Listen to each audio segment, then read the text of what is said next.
Well, thank you very much indeed for that kind introduction, Evan. My name is Steve Martin, and it's a pleasure to join you on this Momentum Investments Group Behavioral Finance webinar. I'd like to talk today about the psychology of influence and persuasion, but I wanted to start out by first talking about LinkedIn. Now, LinkedIn is going to be a social media platform that I'm sure is familiar to all of you. I'm sure every one of you is a member and probably engages, posts, and uses the platform to do all manner of things, including connecting with your network, looking for new opportunities, and maybe occasionally sharing the interesting, strange stories of the activities and behaviors that a number of your work colleagues get up to.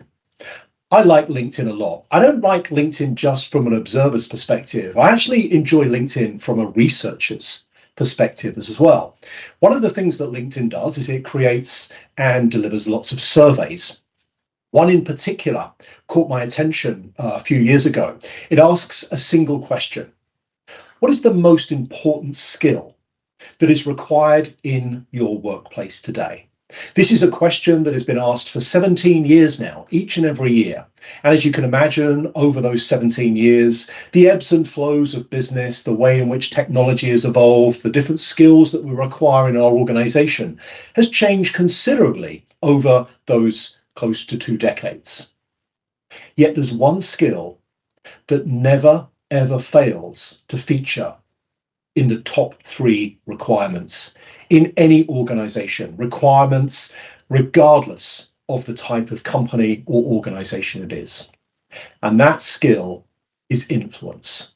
The ability to connect with others, engage with the unengaged, convince people to act. That seems to be a skill that is universal, a skill that is important and in requirement regardless of where, when, or where in the world you actually work. Now, there's been lots of books written about the psychology of influence. There's lots of research that's actually been done. But the thing that I think we can all agree on when it comes to the psychology of influencing and persuading others is that it's incredibly complex. It's very context dependent. It's socially intertwined. It's just messy.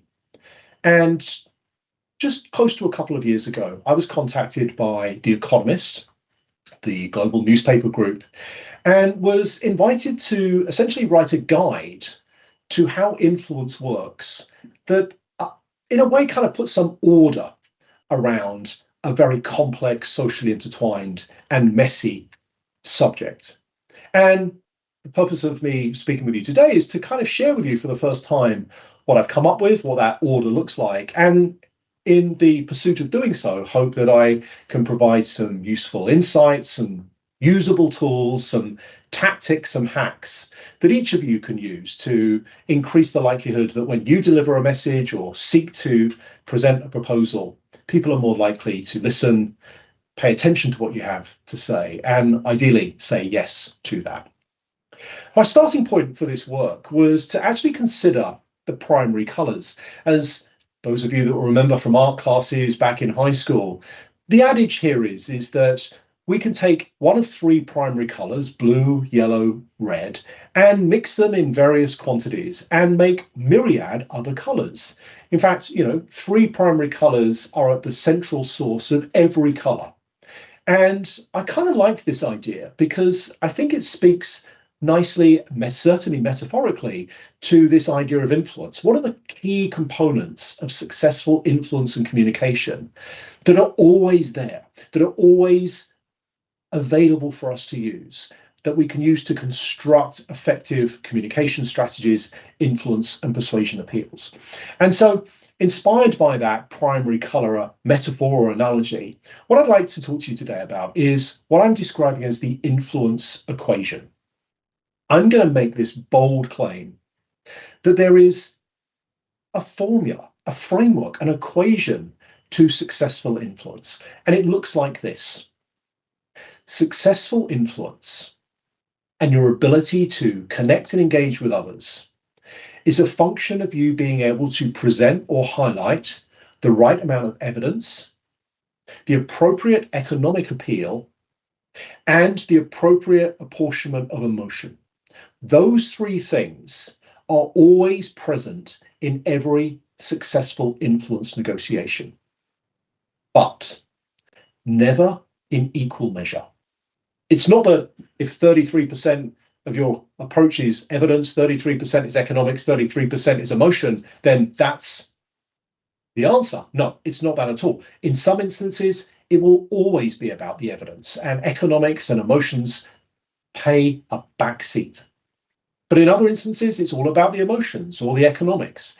The key differentiator is the context in which you're sitting in. So the relative proportion of evidence, economics, and emotions that you use in any influential appeal or communication will depend on context. Put another way, successful influence and persuasion is all about the right combination of facts, finances, and feelings. Let me give you a practical example of what I'm talking about here. Let's consider the job interview.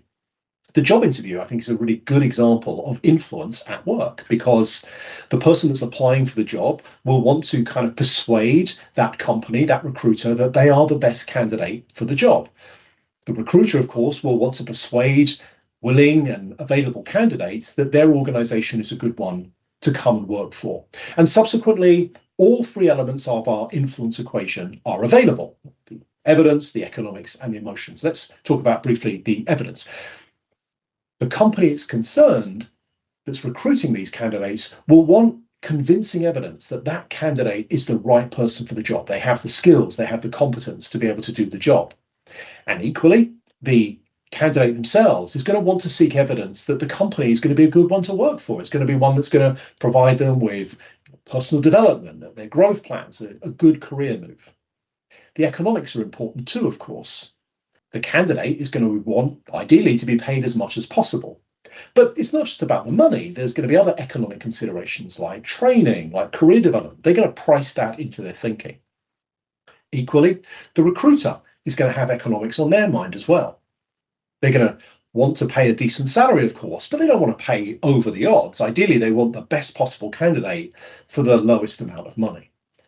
And then finally, emotion plays a role. We've all been in that situation where we've been interviewed, or we are the interviewer, and you just get a good feeling about something. You know, the recruiter feels this is just the right candidate for us. It feels right. And equally, as perhaps the interviewee, we might be interviewed and think this is just a really good place. I get a good feeling about this. So there are our three components of our influence equation, all at play on both sides of, in this case, the interview.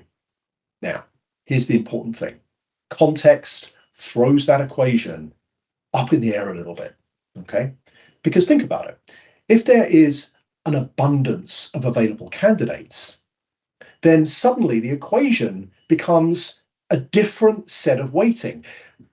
The recruiters arguably could command more evidence from their candidates about who is the best. They may not necessarily have to weigh so much on the economics. They may need to pay a slightly less price for the best candidates. And perhaps time will be on their side. They can interview more candidates and wait for the right emotionally fit candidate to come along. Of course, if the context changes and there's a scarcity of candidates, then suddenly everything is weighted in the favor of the person seeking the job. Perhaps they don't have to apply as much evidence to their supporting their application. Perhaps they can command a better price. Perhaps they can wait for the emotionally fit environment and workplace they want to work in. So essentially, I think what the workplace interview, the job description and the job interview actually does is it provides a really neat example of the influence equation at play, that there's always going to be some element of evidence, economics, and emotions, but of course the context is actually going to matter a lot. So there's the theory. Let's talk now about the practice. How do we actually put this together? So I'm going to talk about each of these specific nominators for the equation in turn, give you some examples of what's important. Let's start with evidence. Now, it turns out that evidence by itself doesn't influence. Okay? Evidence alone is not a mechanism for influence, for communicating with people, for persuading them to change. Other things matter. Specifically, what we compare our evidence to is the source of influence. Who we choose to deliver evidence is the real lever of influence and persuasion. And importantly, how much evidence we provide has a big factor on how successful we will be at landing our message. Let me give an example of each of these. Take a look at this data here, this evidence, and it clearly shows us that the office cleaners in our building, their salaries are falling behind. As you can see here, they've been falling behind for close to a decade now. No surprise, of course, that the cleaners unions are starting to get angsty about this and demanding from managers that their salaries are increased. But to my point earlier, it's never about the evidence by itself. It's always about what we compare the evidence to.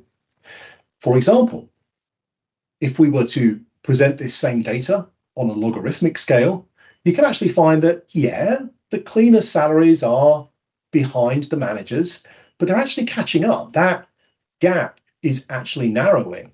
In fact, if I present the data as an index, the data actually shows the opposite. Okay, it's actually the managers that are falling behind. And if I do that year to year, I can now present data that shows that the managers' salaries are actually decreasing. And it's not the cleaners' salaries that we should be increasing, it's actually the managers. Now, this is one single example that illustrates a universal point. It's never the evidence itself that influences your outcome. It's what you compare your evidence to. And so the implication of that immediately is when you are seeking to influence, engage, persuade others with a piece of evidence or a piece of data, don't just think about what am I going to say. The first question you want to be asking yourself is, what am I going to compare this evidence to, ensuring that it actually then is presented in the best possible light. But it's not just about what we compare the evidence to that matters. What also matters is who delivers that evidence. We did a study here at Influence at Work a few years ago with estate agents in London, and we found something interesting. We found that the likelihood of someone that's interested in selling their house or leasing their property choosing a particular real estate agent was not so much on the characteristics or the evidence that the estate agent could provide about how good an office or an agency they were, but rather how their agents were introduced.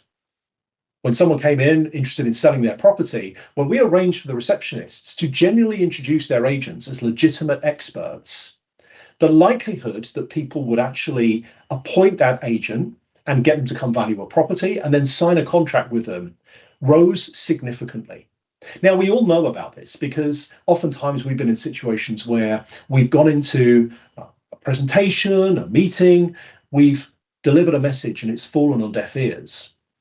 Yet a couple of days later, someone else comes along with the exact same message, and now that message is seen as the best thing since sliced bread. Notice something. The message never changes. It's the messenger. So, who are the messengers in our society, in our businesses, in our organizations that are most likely to be the ones that are listened to? Well, think about these three things. How do you convey your competence? How do you convey that you're trustworthy? And ideally, how do you convey to the person or the group that you're seeking to influence that you are like me?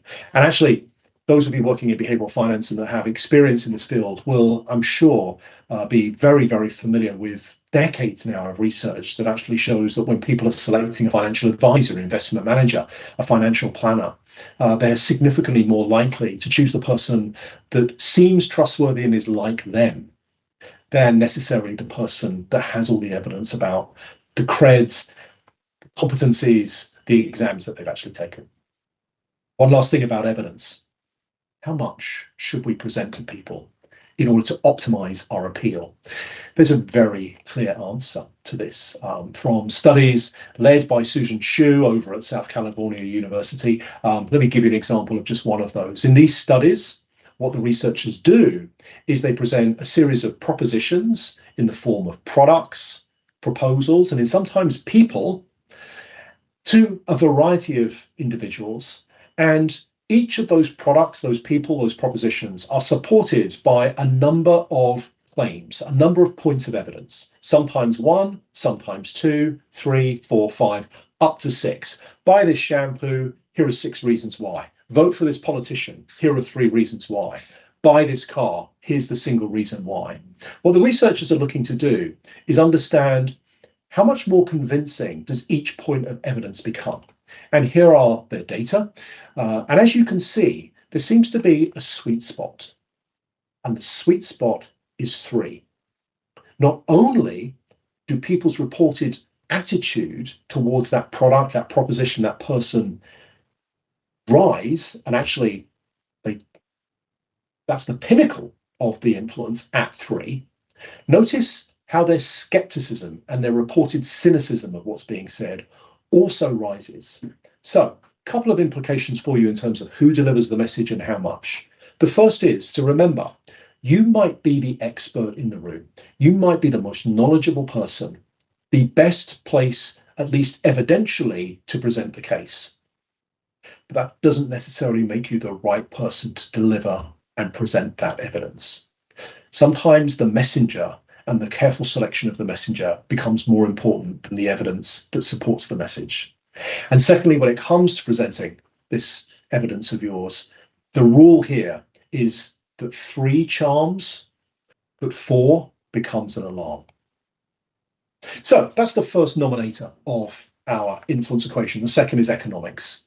Clearly, if we want people to do something, one way to do it is to pay them. Okay, let's just incentivize them, provide extra money, incentives, bonuses, these kind of things. But as those of you that have worked in the behavioral finance and the behavioral sciences categories more broadly will know that whilst people do respond to incentives, because they're quick, they're easy, they're easily understood, everyone loves them, their reaction to them is largely shaped by psychological mechanisms. And there are 3 here that are especially important: frequency and timing, ownership, and scarcity and loss.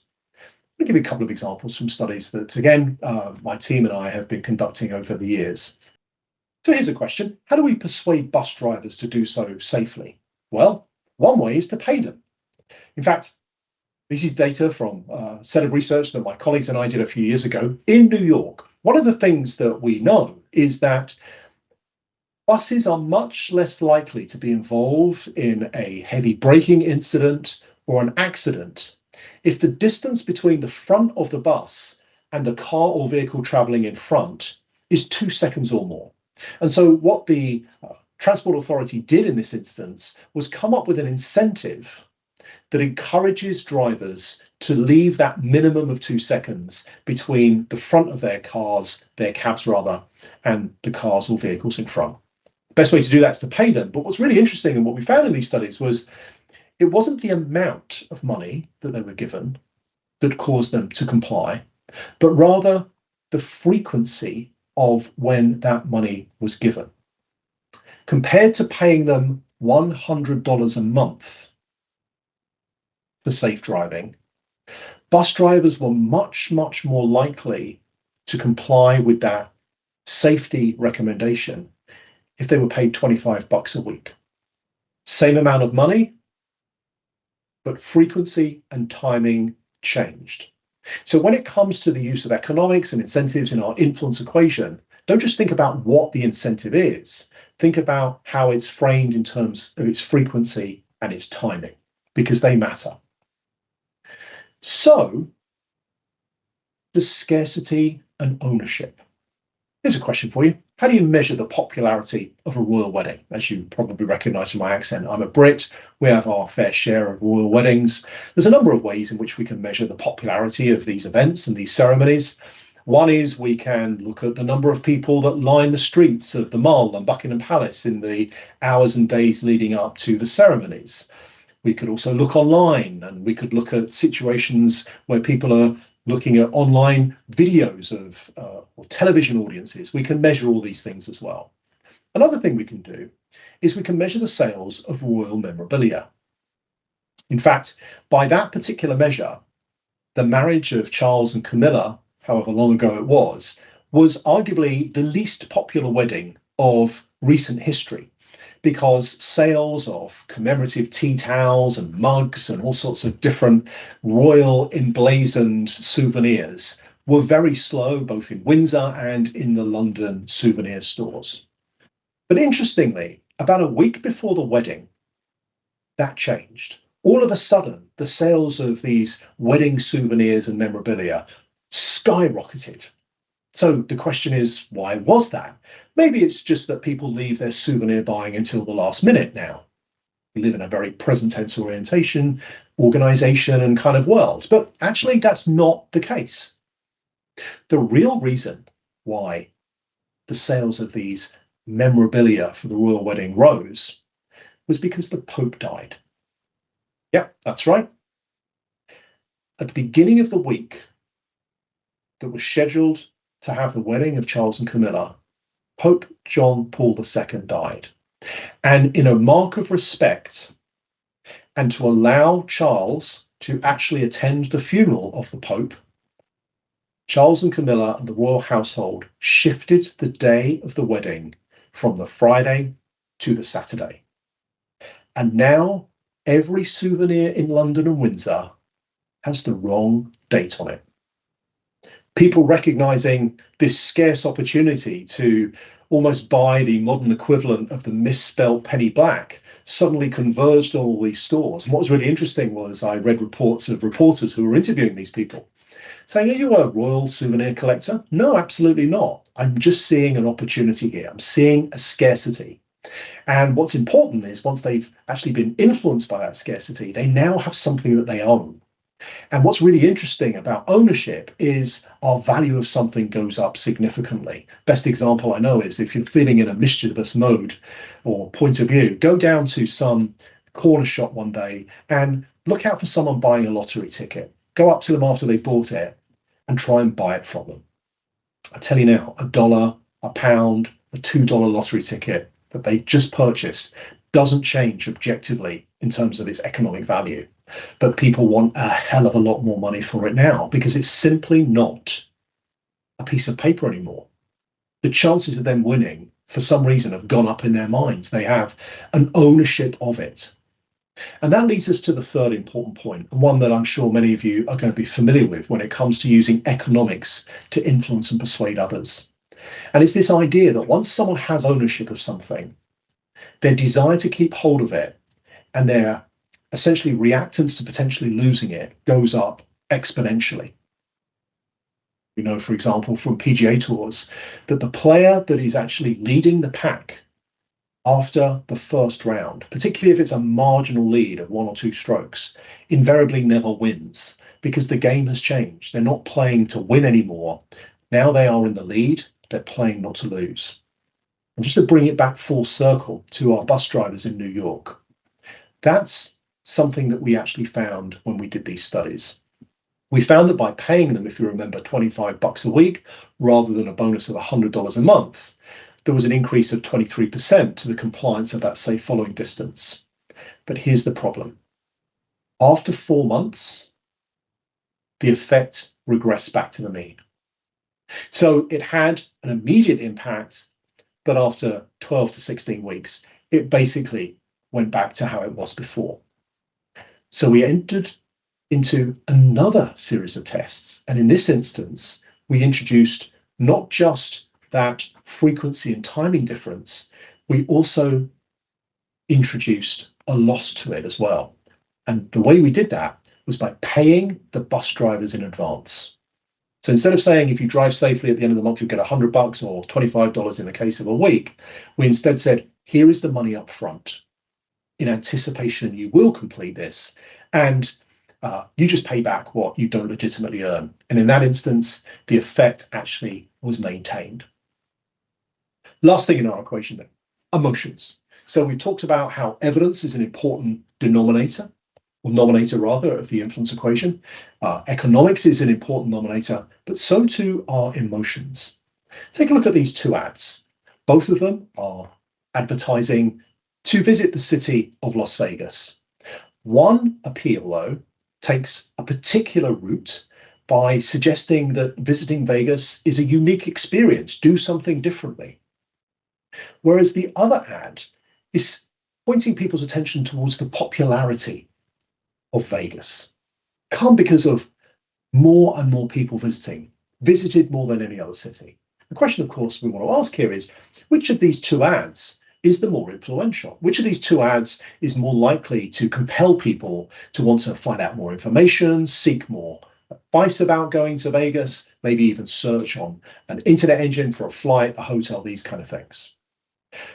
The answer really is that both of these ads are effective, but the emotional mood of the audience has a significant impact on which one of these will be the most persuasive in a particular context.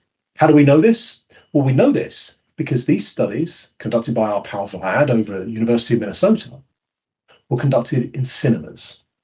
And these ads were shown during and immediately after people were watching a movie. And the movie that they were watching was the thing that influenced their likelihood to be more persuaded by a scarcity appeal or a social proof appeal. If they were watching a romantic comedy, they were much, much more likely to be persuaded because their emotional mindset was one of intimacy, one of just you and me, private. I don't want to know what else is going on. But those people watching The Shining, the horror movie, they were much, much more motivated to respond to this appeal when the message was about social proof, because in that emotional state of fear and heightened arousal, they were much, much more likely to want to join others, the kind of safety in numbers aspect. Now, this is one really, I think, neat example of a much more universal point that I'd like to make here. And it's to notice that when people face hard questions, when all of us face hard questions, one of the ways we deal with that is to answer an easier one that wasn't asked. We don't know what the best school to send our kids to, who might be the next best prime minister or president. These are very hard questions to answer. We can't predict the future. So instead, we ask ourselves an easier one. How do I feel about this? And in that context, feelings are data. Feelings propel us to pay attention more to one thing than another. So what are the things that as influencers, as communicators, we should be aware of when we're seeking to use this nominator of emotion when influencing, persuading individuals and others? There are three. The first is we need to be clear about what I call mood monitoring and mood making. Secondly, our message should be designed to fit the emotion that that particular individual or group is currently in the moment we deliver that message. And thirdly, there are vehicles of emotion, ways in which we can convey and compel people to be ready to listen to our message. So the mood monitoring and the mood making is pretty straightforward. Okay. When it comes to mood monitoring, sometimes our ability to influence and persuade others is a function of good timing.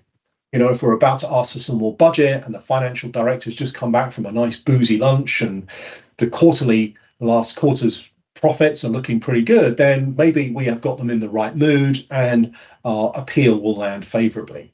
But the other thing we can do is we can actually make emotional moments, as we did and as Vlad did with the experiments with the cinemas in Las Vegas, by essentially priming people to feel either intimate or aroused in terms of fear.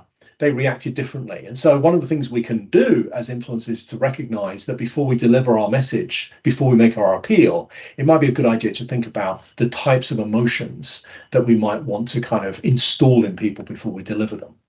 What type of emotions? Well, it's here that I think that a very, very neat and very, very familiar to those of you who are psychology buffs model comes into play. James Russell's circumplex model, which essentially on two axes says that different emotions are essentially caused by how pleasant or unpleasant we are experiencing a particular situation at that moment in time, and how calm or how aroused or excited we are as a result. And here's a simplified version of that circumplex model. And as you can see, it as a result generates a range of different common emotional responses, from awe to sadness, from fear to calm and to empathy. The question is, what does that emotional state mean for people's reactions to subsequent messages? Well, we have that data too, and here it is. When people are excited, they are feeling pleasant about something, they think much, much more quickly, and their orientation is much, much more towards gains. So if you're going to put your audience into that kind of emotional state, you want to get them to think fast, you want to get them to think about all the upsides of your proposition. But actually, if that kind of arousing experience happens to be an unpleasant one, they still will think fast, but they'll act to avoid losses. And in some instances where perhaps there's a calming, there's little to no arousal, and the experience is deeply unpleasant, those are the situations where people are much, much more likely to accept losses. So I think this circumplex model is a really interesting and kind of neat way of thinking about not just how we present our economics and our evidence, but also how we choose the right moment and the emotional fit for our message to land favorably. Last thing, how do we then deliver that message in that emotional context? I think there are two ways. We can do that through anecdotes, and we can do this through analogies. Anecdotes are simply stories. They're usually personal ones that compel or initiate an emotional connection. That's what the anecdote does. Whereas the analogy has a slightly different route to connection and communication. Stories, again, also could be personal, but what they do is they initiate a kind of cognitive connection. And so depending on whether the message you're delivering is going to be one where you want to kind of initiate that emotional connection, or you want to kind of explain something that's relatively complex in a simple way, that would guide you to determine which anecdote or analogy that you would actually use. Now, why are they and stories more important? Here's the reason. People will argue against your evidence. People will argue the stats. People will argue your data. But rarely do people argue with your story. Hence, the most effective communicators, the most persuasive messengers, always lead with the story and follow up with the stats and the evidence. Stories trump statistics. So there we have it. A couple of years ago, The Economist came to me and they said, okay, influence, this is an incredibly complex, challenging, multifaceted, socially intertwined subject. How do we make some sort of sense of it? How do we order it? And my attempt to do that is by the publication of this influence equation, that successful influence is always a function of a proportion of evidence, economics, and emotions, never the same. And that proportion of each of those is going to be dependent on the context in which you are facing or the situation you're going to. Put another way, facts, finances, feelings. If you're going to create an influence strategy, what do the facts say? What do the finances say? What are the feelings? What's the context, which will give us a clue about which proportion of those things we should prioritize?